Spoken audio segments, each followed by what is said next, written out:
गिबियावनो साफ्रोमबो मेडिया नोंथांमोननिसिम आङो साबायखर बावदों।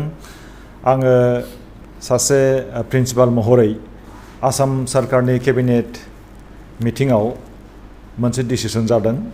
रुपसी एयारपर्टखौ गुरुदेव कालीचरण ब्रह्मनि मुङाव लानांगौनि बिसोर मोनसे केबिनेट डिसिसन लादों। बेयाव आंहा जोबोरै गोजोननाय दङ। आं मिजिंथिदों केबिनेट डिसिसन जानायनि उनाव एसेम्ब्लियावबो बियो आजावजागोन। बेनिफ्राय भारत सरकाराबो आसामनि जि प्रप'जेल बेखौ एक्सेप्ट खालामगोन। रुपसी एयारपर्टआ गुरुदेव कालीचरण ब्रह्म एयारपर्ट महरै बयजोंबो मिथिजागोन बेखौ आङो मिजिंथिदों।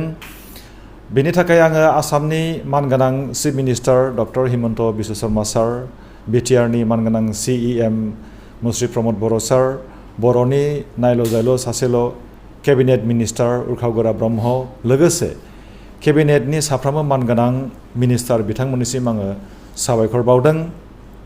गुरुदेव कालीचरण ब्रह्मखौ जोङो बावनो हानाय नङा।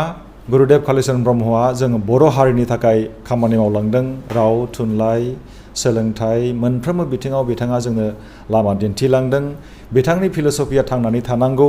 रुपसी एयारपर्टआ गुरुदेव कालीचरण ब्रह्मनि मुङै जायोब्ला बे एयारपर्टआव बेरायफैनाय, दावबायफैनाय साफ्रोमबो दावबायारि बिथांमोनहा बिथांनि मुंखौ मिथिगोन, गुरुदेवनि सोमोन्दै मिथिनो नाजागोन।